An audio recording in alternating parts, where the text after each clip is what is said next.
Assalamualaikum warahmatullahi wabarakatuh. Eh, saya Rahman Pauja, perwakilan dari kelompok 12. Di sini saya akan mempresentasikan tentang tugas akhir super quality, di mana melakukan pengujian whitebox testing, gradebox testing, dan blackbox testing. Nah, untuk aplikasinya sendiri, di sini kami ngambil kasus Task Manager atau aplikasi berbasis web yang membantu pengguna dalam mengorganisir dan mengelola tugas-tugas sehari-hari. Nah, untuk anggotanya sendiri ada 3 orang. Saya sendiri sebagai Rahman Pauja, dan kedua Aida Sucia, dan terakhir ada Muhammad Hafiz Ramadhani. Untuk pengerjaan sendiri, saya sendiri mengerjakan black testing, Aida Sucia mengerjakan gray box testing, dan Muhammad Hafiz Ramadhani menguji black testing.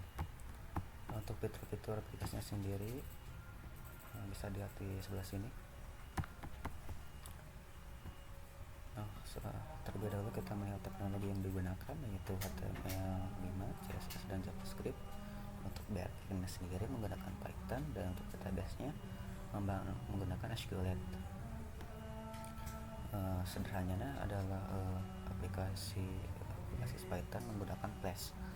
Nah, untuk fitur-fitur yang digunakan, yang pertama ada di register, di mana kolom register ini ada username, email, dan password. Yang selanjutnya ada di form login. Di login ini hanya ada 2, yaitu username dan password. Dan di bagian dashboard, halaman utama, yaitu Task Manager. Di sini bisa add text, di sini bisa logout, dan ini ID atau username yang ada berdasarkan ID-nya juga. Dan selanjutnya ada alt text, yaitu untuk melihat semua teks yang ada, dari mulai yang pending, yang complete, atau yang in progress, bisa dilihat di sebelah sini. Terakhir ada di detail text. Di sini ada penggunaan CRUD untuk mendelete atau mengupdate, mengedit si teks yang ingin kita ubah. Langsung saja. Untuk sebelumnya melihat untuk kolaborator sesuai dengan pengerjaan 3 orang.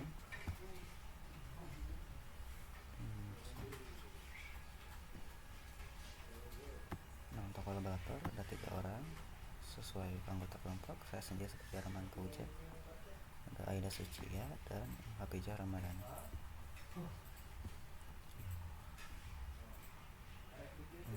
Lanjut ke bagian blackbox testing saja. Ada di BPR testing terlebih dahulu, di mana BPR testing ini teknik listen test case block yang mengapi kesempat cutting. Nah, pengujian pembagian itu untuk menguji dari minimum dan maksimal karakter yang diinputkan. Kita mulai dari standarisasi terlebih dahulu, seperti ini. Di ini pengujiannya ada registrasi, login, dan tambah tugas ya. Nah, contohnya seperti ini. Di beberapa skenario ternyata di bagian menginput username 13 karakter itu, si aplikasinya itu tidak mendukung, bukan tidak mendukung, tidak sesuai dengan registrasi. Artinya masih ada kekurangan dari aplikasi tersebut. Di bagian pengujian PPA, di register, login sama pula, login gak ada, cuma di bagian ada tugas ada 13 karakter ini ternyata tidak sesuai aplikasi. Nah, selanjutnya di equivalent parting ada teknik design test case block, black box yang bertujuan untuk mengurangi jumlah total test case. Artinya untuk penyederhanaan pengujian, semisal black box testing agak panjang, sini disederhanakan di sebelah sini di equivalent parting. Nah, di sini ada beberapa skenario pengujian, di mana pengujian yang normal, registrasi sukses dengan admin, email yang sesuai, dan password. Nah, di sini ada username yang kosong ternyata gagal, formatnya salah ternyata gagal juga, tidak bisa masuk. Terus password kosong juga gagal. Asal di sini si email yang terdata juga gagal, dan berbagai macamnya. next BPI sudah. Oke, paper testing. Nah ini untuk paper testing ini melihat flowchart atau gambaran sederhana dari berbagai fitur ya registrasi pengguna seperti ini menggunakan format BDD, GIF, WAN, dan DEN, dimana given pengguna berada di halaman registrasi dan ketika pengguna mengisi username, email, dan password yang valid, maka akun berhasil dibuat dan pengguna diarahkan ke halaman login. Nah contohnya seperti ini bisa dilihat di start, dimulai input program registrasi, di misalnya setelah divalidasi input. Di sini jika gagal berarti ulang kembali dengan menginput username, password, dan email. Nah jika benar masuk halaman login, maka si fitur registrasi ini selesai. Begitu login pengguna, tambah tugas dan sebagainya. Nah di bagian performa testing sebenarnya tidak mengeluarkan aplikasi pihak ketiga, hanya saja kelompok kami menggunakan fitur bawaan dari localhost, hanya menggunakan inspect saja. Di berbagai pengujian ini di performa testing itu cukup baik, hanya saja di accessibility ada kurang. Nah, lanjut data testing, BPI sudah. Comparison testing. Nah comparison testing sendiri mengkomparasikan antara semisal ada versi 1 aplikasi dan versi 2 atau pembaharuan. Nah berbagai perubahan yang kelompok kami lakukan ada di bagian registrasi input 12 karakter. Jadi pada saat input username, password di sini di limit di 12 karakter. Nah seperti itu saja. Terus di decision table testing cukup menggunakan skenario semisal username valid, emailnya valid, passwordnya juga valid, terus kondisi username valid juga, user emailnya valid, maka registrasi itu berhasil. Sebaliknya jika kondisi si username itu valid dan valid, akan tetapi bagian password itu tidak valid, maka hasilnya adalah registrasi itu ditolak. Begitupun fitur login sama saja. Dan bagian alt text. Comparison testing sudah. Terus Android testing. Sebentar. Di sampel testing. Nah pada sampel testing ini ada pendekatan pengujian di mana hanya sebagian sampel dari fungsionalitas data atau skenario yang mungkin di satu aplikasi yang diuji.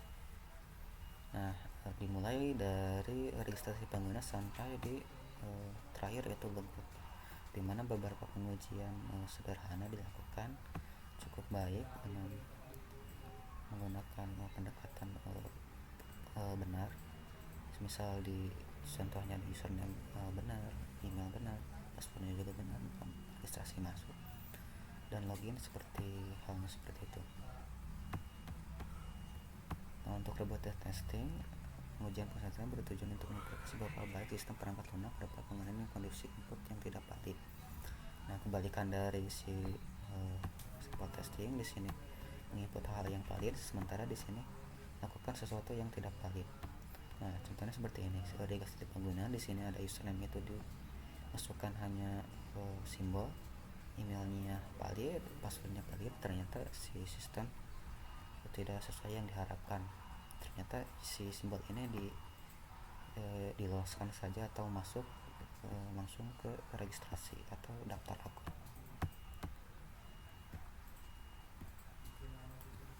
Next, black box testing sudah kita perlihatkan.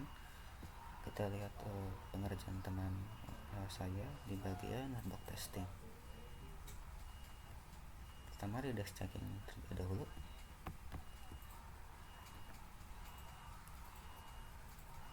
Di bagian desk checking ini ada berbagai contoh autentikasi registrasi, dimana input DB dengan gender password hash.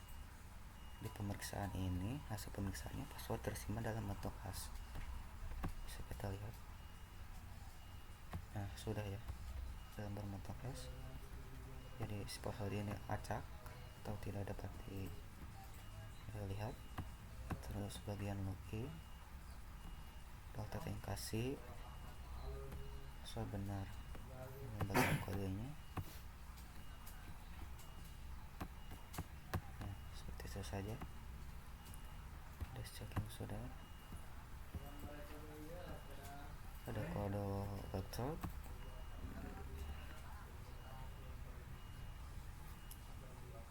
Nah, berbagai skenario 13 skenario ini berbagai pengujian semester di bagian database, membuat tabel user dan teks jika belum ada.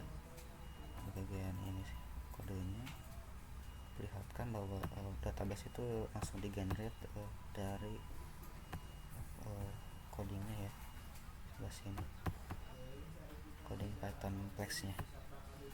Selanjutnya misal di sini contoh yang lain, middleware login, dimana API for request memblokir semua halaman kecuali login, register static jika belum login. Jadi sebelum dia bisa login, dia tidak bisa masuk ke dashboard sebelum dia belum login. Bisa dilihat di sini. Nah, progress and not alert, user ID, redirect ke login kembali ya. Seperti itu saja. Jika di bagian kode waktu, selanjutnya di format infection, dimana di bagian pertama misal ada autentikasi, sesi menjelaskan registrasi, proses penyimpanan dan validasi aplikasi.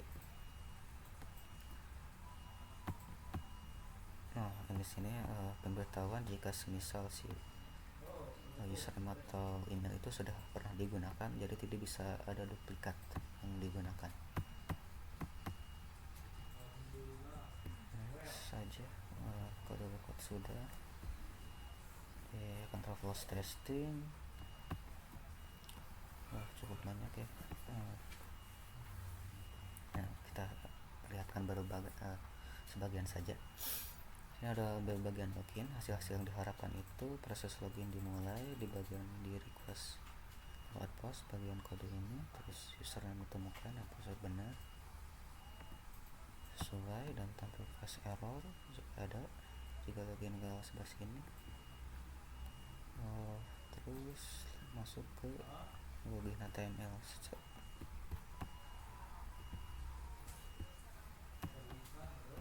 saja dari control flows testing. Selanjutnya di data flow testing kita perlihatkan sebagian di username from input register login. Untuk pengecekan user di DB disimpan di session. Di deskripsinya identitas utama pengguna untuk autentikasi dan pemasukan user login dan sebagainya. Nggak menghemat waktu, kita langsung saja ke teman saya Aida di bagian boy texting. Nah, pertama kita lihat multi testing digunakan untuk menguji kombinasi dari kondisi login, keterisian dan data, status tugas, landing atau selesai. Tujuan utama pengujian ini adalah untuk memastikan bahwa aplikasi dapat merespon dengan benar dalam berbagai skenario penggunaan. Di bagian test case, dengan pending ada login, semisal hasil yang diharapkan tampilnya normal. Jika login itu beres, langsung ke alt text ya, tampil normal, data tampil sesuai status. Dan ini login sesuai, datanya juga sesuai. Nah, seperti itu berbagai macamnya. Next, toggle array testing. Mana toggle array testing adalah teknik pengujian debug testing menggunakan pendekatan statistik untuk menghasilkan kombinasi uji yang efisien. Nah, ini faktor pengujian. Ini bagian pengujiannya.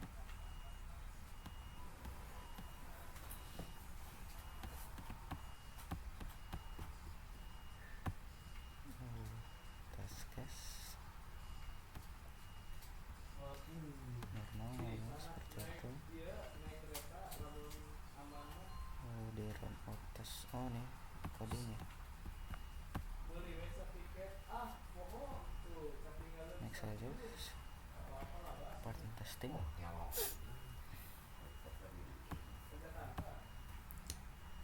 Testing dan pendekatan pengujian menekankan eksplorasi kreativitas dan intuisi tester.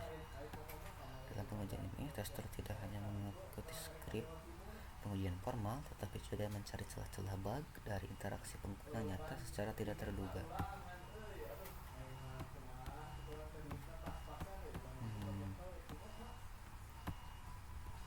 Berbagai yang sudah menguji penggunaan UX bagi navigasi, rekaman dashboard dan teks dan setting mudah diakses dan tidak membingungkan. Tengah kiri tidak tampil, maka sudah tambah kembali di bagian bawah. Setting tidak dapat terhapus ya. Guna harusnya klik ikon profil di kanan atas ke perilaku aplikasinya, mungkin komponen UI, tombol icon dan prompt responsif serta konsisten. Beberapa komponen interaktif tidak berfungsi dengan baik. Tombol request tidak bekerja, tombol peralatan tidak aktif. Tampilan umum pakai desain tombol bersih, mudah dan nyaman digunakan. Cukup nyaman.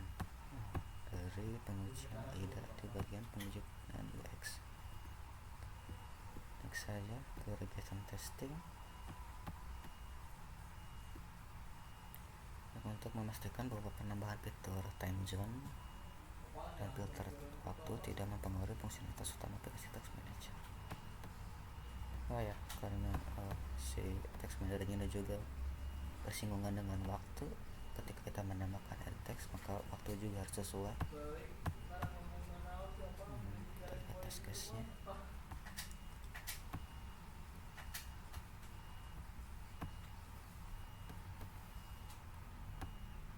Tambah tugas, lihat daftar tugas. Nah ini ada waktu yang sesuai dengan ketika kita menambahkan teks atau tugas. Logo terdiri ke login session terhapus. User masih muncul setelah login. Nah begitu saja untuk berbagai pengujian yang akan dilakukan. Selanjutnya di bagian isu atau simulasi, semisal programmer dengan tester dalam hal berkomunikasi tentang berbagai bug atau kekurangan dari hasil pengujian si tester. Nah, dikarenakan saya sebagai programmer dan penguji black box testing juga, maka di sini ada skenario di mana saya juga sebagai programmer dan penguji black box testing. Nah, untuk teman-teman saya juga, saya ada Sucia dan Hapijah yang bagian gray box testing dan white box testing. Ada berbagai diskusi kami. Hapijah Ramadhan ini bilang bahwa jika pada gray box testing terdapat kesalahan dan pengabsensian, maka saya juga perlu memeriksa seluruh kode yang sudah saat ini. Sepertinya saya telah melewatkan kesalahan yang disebut kan pada rekan saya masih gray box testing.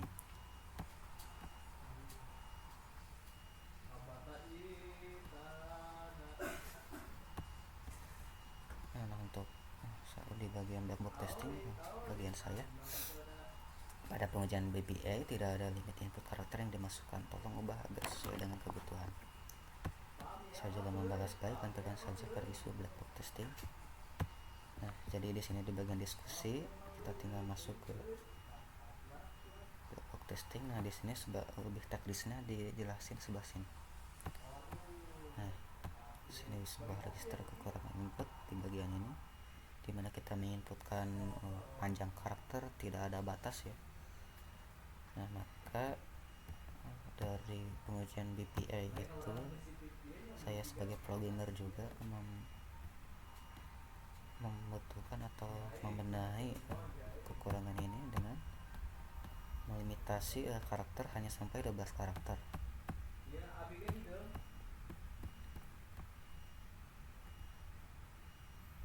Next, di bagian diskusi juga ada Aida Sucia, dimana dia bilang ketika saya melakukan pengujian pada UI UX, saya melihat di bagian menu pengeditan data status bisa diupdate. Nah, saya punya sedikit permintaan apakah judul dan deskripsi bisa diubah juga agar si pengguna juga bisa mengedit judul ataupun deskripsinya ketika dibutuhkan. Untuk dokumentasinya saya berikan di bagian Greenbox testing. Terima kasih. Di bagian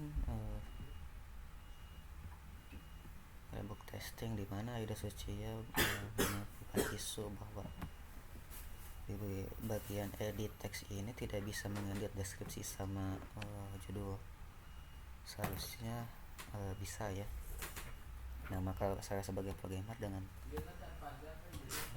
harus memperbaiki kekurangan ini. Maka bagian edit teks ini bisa diedit deskripsi yang ya bisa kita lakukan.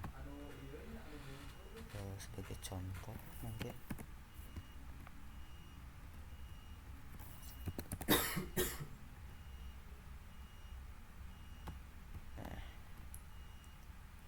di bagian ini jika statusnya masih pending, maka ini masih bisa diedit, dimana kita bisa mengedit ini.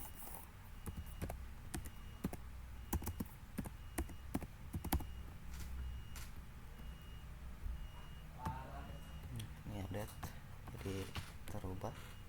Tapi jika misalnya ini bagian in progress atau complete, maka bagian edit text ini tidak ada ya, soalnya ini sudah masuk bagian simulasi, semisal si teks ini sedang dikerjakan gitu. Nah, seperti itu saja.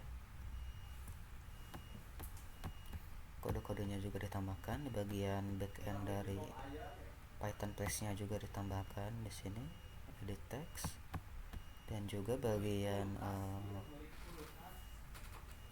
HTML juga atau tampilan frontend juga ditambahkan. Next ada di diskusi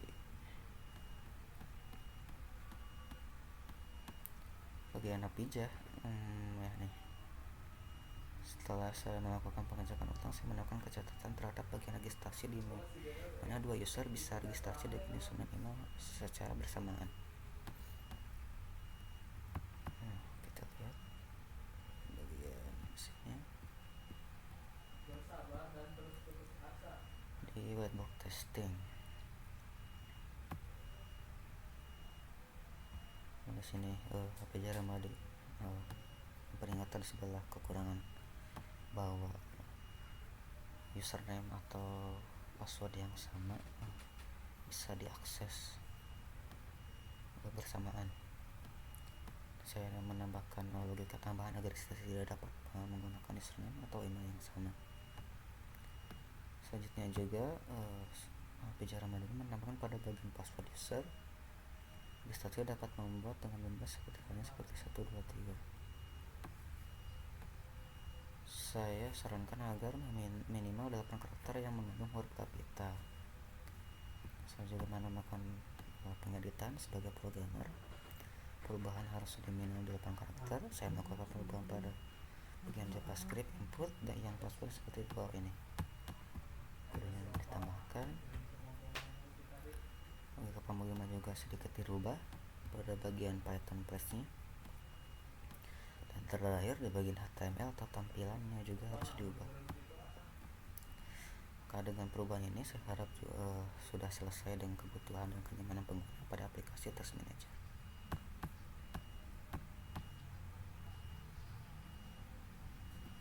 Nah, karena diskusinya sudah beres, terhitung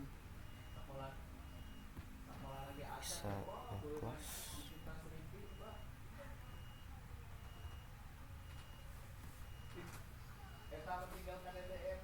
Dan juga diskusi berbagai isu itu sudah di fix ya, sudah dibenarkan, sudah diperbaharui.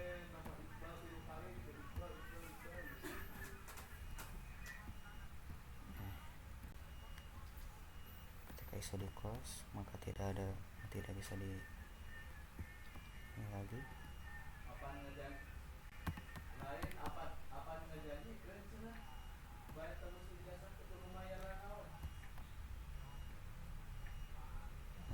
Baik, segitu saja dari kelompok kami, kelompok 12. Mohon maaf bila banyak sekali kekurangan, terutama dari segi penyampaian saya. Wassalamualaikum warahmatullahi wabarakatuh.